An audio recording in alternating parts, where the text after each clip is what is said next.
You were not meant to see this by accident. The next 24 hours are not symbolic. They are decisive.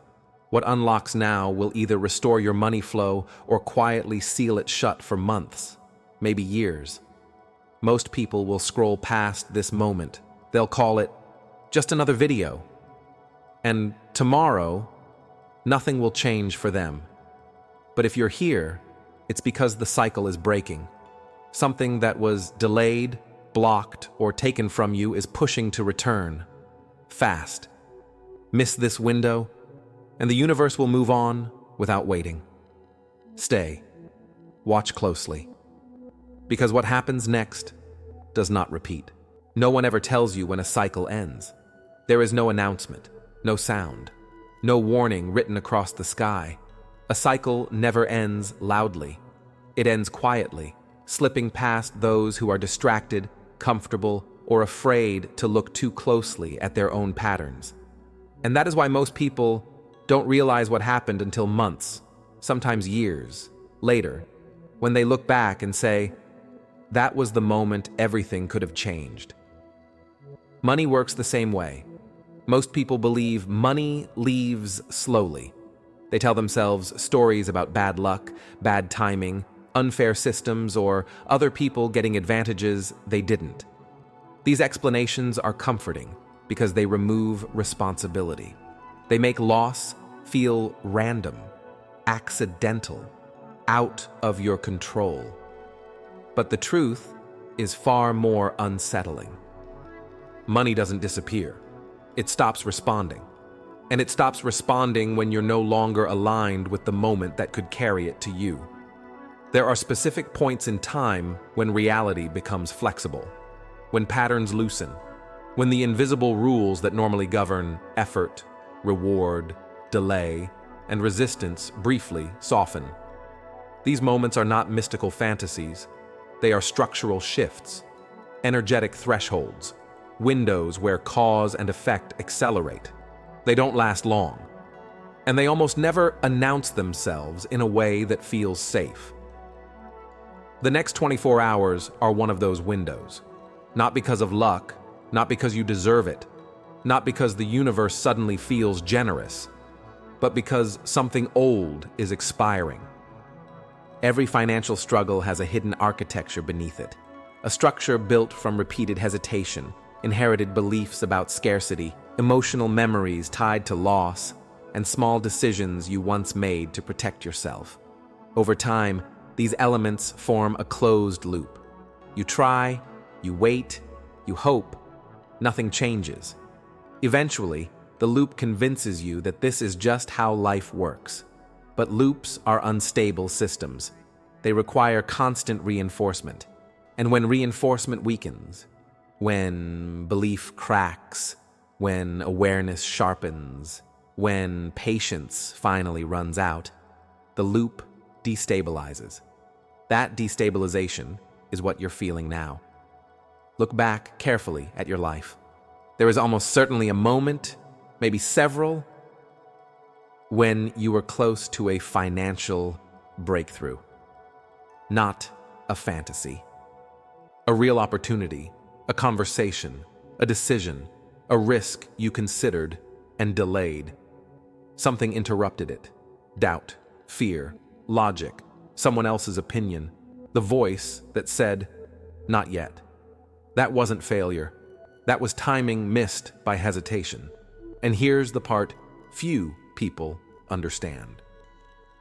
Missed timing doesn't disappear. It waits. It waits until the system resets. This is a reset moment. The universe does not punish people. It reallocates energy. When a pattern stops serving growth, it introduces pressure, discomfort, a sense of urgency that feels irrational to the mind but undeniable to the body. That pressure is not meant to scare you. It's meant to wake you up. Right now, many people are feeling restless without knowing why. Sleep feels different. Thoughts loop more intensely. Old financial fears resurface. Attention feels fragmented. The future feels strangely close. These are not random sensations. They are symptoms of a system under strain. In the next 24 hours, one of two things happens. Either the loop breaks, or it hardens.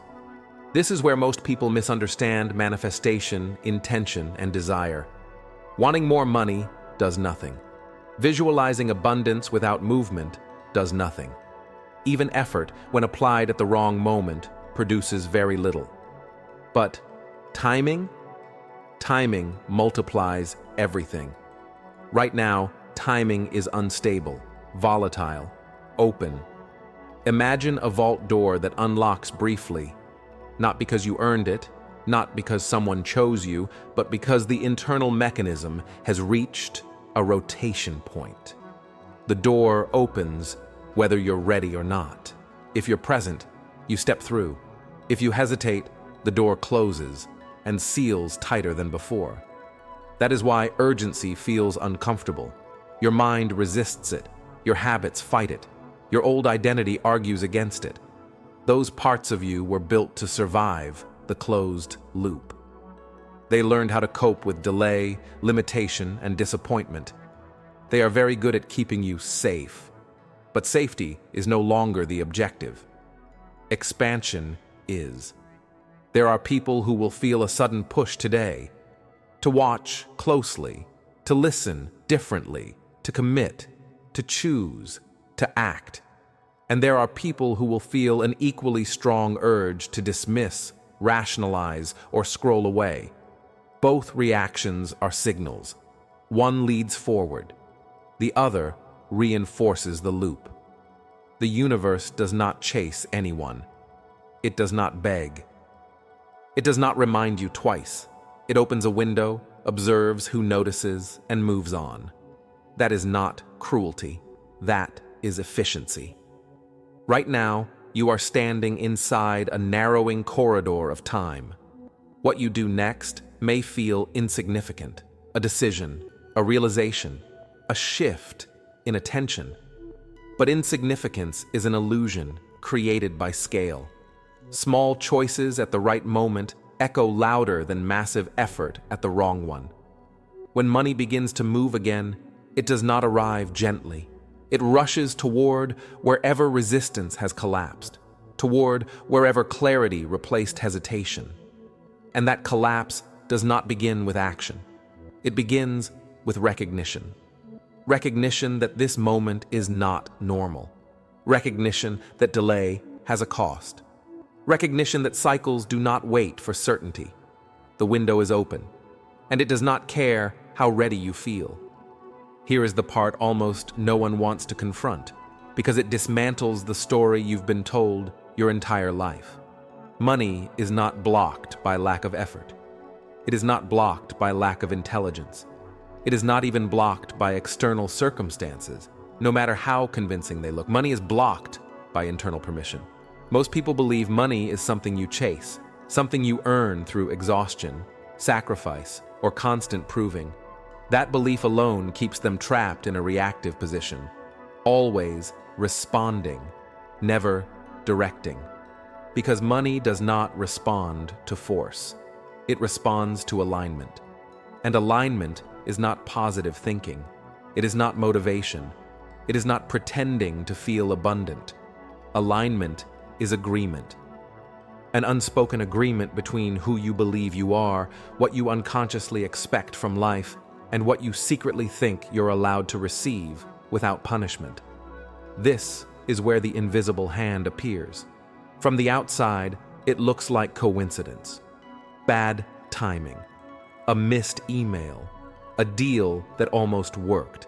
A promotion that went to someone else. A business idea that stalled for no obvious reason. From the inside, something else is happening entirely. Every time money approaches, your nervous system runs a silent scan. Is this safe? Is this familiar? Does this match my identity? If the answer is no, even slightly, the system intervenes. You hesitate, you delay, you add unnecessary conditions. You seek reassurance instead of momentum, and the opportunity quietly reroutes. This is not dramatic self-sabotage. It is far more subtle, far more dangerous. It is self-correction, the mind pulling you back into what feels normal, predictable, survivable. Scarcity feels normal to people who grew up managing lack. Struggle feels normal to people who learned early that ease is temporary. Waiting feels normal to people who were rewarded for patience but never for agency. And money respects what feels normal to you more than what you consciously desire. This is why affirmations feel hollow. This is why vision boards lose power. This is why motivation spikes and collapses. Because when money actually tests the system, when it moves from idea to reality, the old agreement activates automatically. But here's the twist most people never see. The block is not fear of failure. Failure feels survivable. You can explain it, rationalize it, return to familiar ground. The real block is fear of irreversibility. Success changes expectations. It alters how others see you and how you see yourself. It creates momentum that demands consistency. It removes excuses. It exposes potential. And systems built for survival do not like exposure. So right before breakthrough, resistance intensifies. Doubt spikes. Distraction becomes magnetic. Logic suddenly sounds wiser than intuition. This is not a sign to stop. It is a sign you are near a threshold. Now here is where timing becomes everything. When cycles reset, like they are doing now, the invisible hand weakens. The old agreement loses authority. The system senses instability and tries to regain control. That's why this moment feels tense. That's why your thoughts feel louder. That's why old money fears resurface without warning. Your identity is being tested, not by circumstances, but by possibility. During these windows, the universe does not reward effort. It rewards decisiveness, not reckless action, not blind faith, but the willingness to respond differently than you have before. Most people misunderstand this part. They wait for clarity before moving. They wait for certainty before choosing. They wait for guarantees before committing. And the window closes.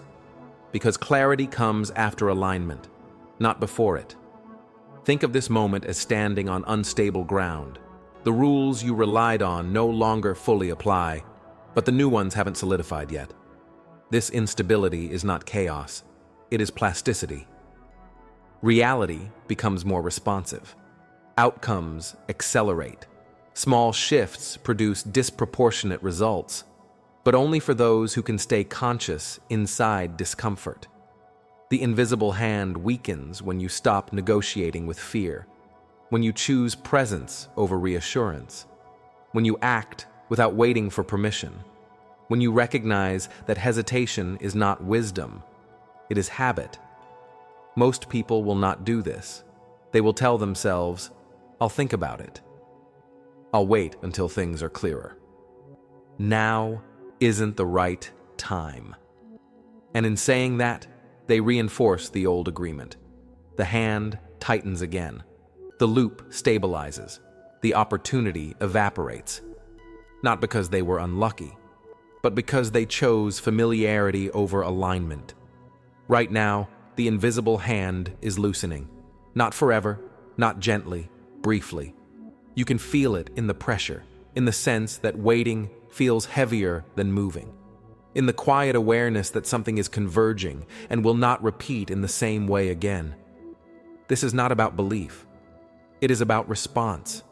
Money moves toward those who can remain present under uncertainty, those who do not confuse discomfort with danger, those who understand that resistance is not a warning. It is a gateway. This window does not ask you to become someone else. It asks you to stop defending who you used to be. Most people will miss this moment and never know why. They will feel the echo months later as frustration, stagnation, or the sense that life keeps almost changing. But a few will recognize what this moment actually is.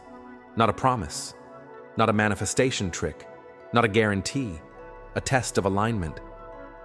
In the final chapter, we reveal what happens when the window closes, how the universe responds to those who act versus those who hesitate, and why the consequences are immediate, precise, and impossible to negotiate.